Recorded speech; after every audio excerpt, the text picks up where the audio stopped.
J'ai dit à Vinicius qu'il fallait qu'on arrête nos conneries. Arrasate, l'action de Maffeo sur Vinicius ne mérite pas un rouge.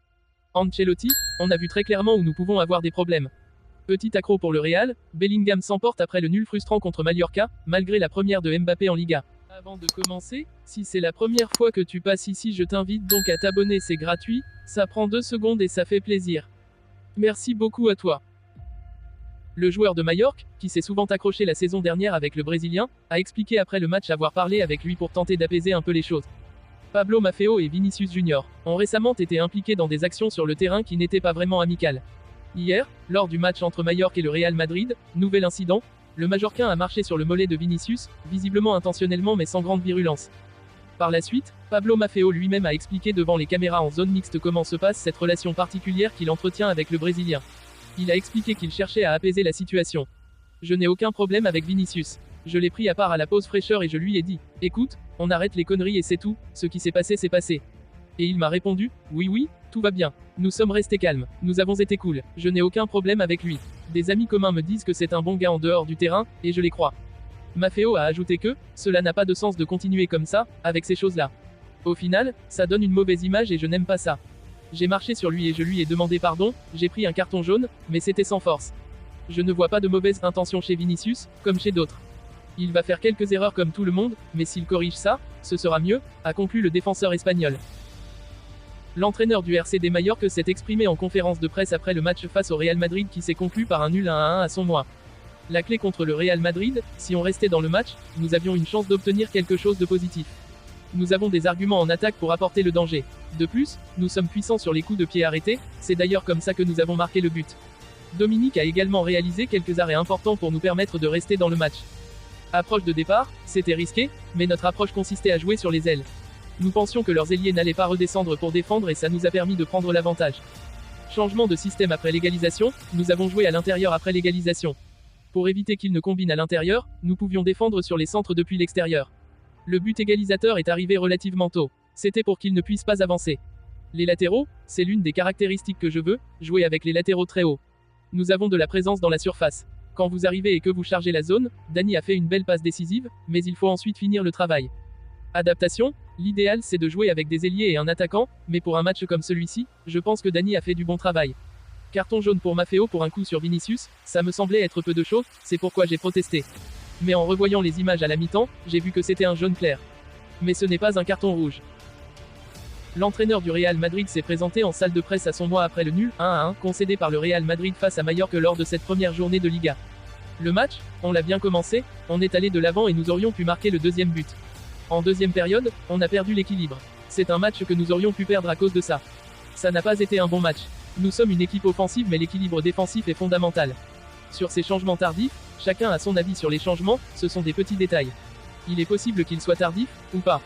Le nul, nous ne sommes pas contents. On pouvait faire bien mieux. Je ne veux pas trouver d'excuses et on peut apprendre beaucoup de ce match parce qu'on a vu très clairement où nous pouvons avoir des problèmes. La position de Mbappé et Vinicius, ils peuvent permuter. Le côté gauche ne doit pas être occupé par l'un ou l'autre, il n'y a aucun plan établi. C'est selon comment eux sentent les choses. Les erreurs défensives, l'aspect défensif n'a pas été bon. On avait du mal à récupérer le ballon, faire le pressing après la perte du ballon. Quand on parle d'aspect défensif, on parle surtout de l'engagement collectif. La deuxième mi-temps, on a laissé trop d'espace. Il fallait être plus concentré. Ce n'est pas un problème physique ou mental, il fallait seulement compenser. Les choses à améliorer, l'équilibre se trouve avec les joueurs qui pensent la même chose quand il faut récupérer le ballon. Il faut presser ensemble. Tout le monde pense que c'est un problème lié aux attaquants mais ça peut aussi être les milieux ou les défenseurs. Ils n'ont pas compris que c'était un aspect très important. Majorque a été meilleur que nous, le nul est juste. Le Real Madrid a vécu une soirée mitigée dimanche dernier sur la pelouse du Real Mallorca, lors de ce qui devait être un match triomphal pour marquer la première apparition de Kylian Mbappé en Liga. Pourtant, malgré une composition d'équipe impressionnante, les merengues ont été tenus en échec par une équipe de Mallorca bien organisée, repartant des Baléares avec un match nul 1-1 qui a laissé un goût amer dans les rangs madrilènes. Le match avait pourtant bien commencé pour le Real Madrid. Dès la 13e minute, Rodrigo a ouvert le score avec un enroulé magnifique du droit, profitant d'une talonnade subtile de Vinicius Junior. Ce but, venu conclure une action collective fluide, semblait augurer d'une soirée tranquille pour les hommes de Carlo Ancelotti. Avec Mbappé, Vinicius et Rodrigo en attaque, le Real Madrid se présentait comme un rouleau compresseur offensif prêt à écraser toute résistance. Cependant, le Real Mallorca, qui avait déjà battu le Real Madrid 2 fois lors de leurs 4 dernières confrontations aux Baléares, n'était pas venu pour faire de la figuration. Les locaux ont rapidement repris leurs esprits après le but madrilène et ont commencé à exploiter les faiblesses défensives de leurs adversaires grâce à des contre-attaques rapides. C'est sur l'une d'elles qu'ils ont trouvé la faille, avec Vedat Muriqi qui a égalisé d'un coup de tête puissant dès le début de la seconde période, à la 53e minute. Ce retour de Mallorca dans le match a révélé quelques tensions au sein du Real Madrid. Jude Bellingham, positionné sur le côté gauche du milieu de terrain, a eu du mal à s'adapter à ce rôle moins naturel pour lui. Frustré par les montées incessantes des joueurs de Mallorca et le manque de soutien défensif de ses coéquipiers en attaque, Bellingham a exprimé son mécontentement dès la mi-temps. Selon des sources proches de l'équipe, l'Anglais n'a pas mâché ses mots, demandant à Mbappé, Vinicius et Rodrigo de redescendre davantage pour aider à la récupération du ballon. Je ne peux pas tout gérer tout seul.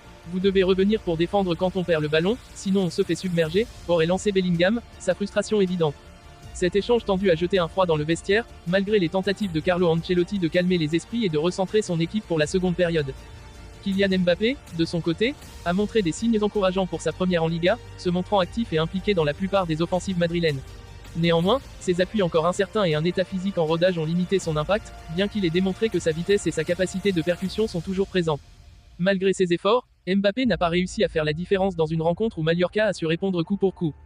Ce match nul ne fait pas seulement dérailler le début parfait de la saison du Real Madrid, mais il expose également certaines faiblesses dans la gestion de l'équilibre défensif, surtout avec une attaque aussi orientée vers l'offensive. Les tensions internes, symbolisées par la colère de Bellingham, pourraient être un signe d'alerte pour Carlo Ancelotti alors que l'équipe se prépare à affronter Valladolid la semaine prochaine. Le Real Madrid devra se ressaisir rapidement, et Valladolid pourrait bien subir la réaction d'une équipe blessée. Cependant, ce résultat contre Mallorca montre que même les plus grandes équipes peuvent trébucher, et qu'un collectif, aussi talentueux soit-il, doit encore trouver la bonne alchimie pour transformer le potentiel en victoire.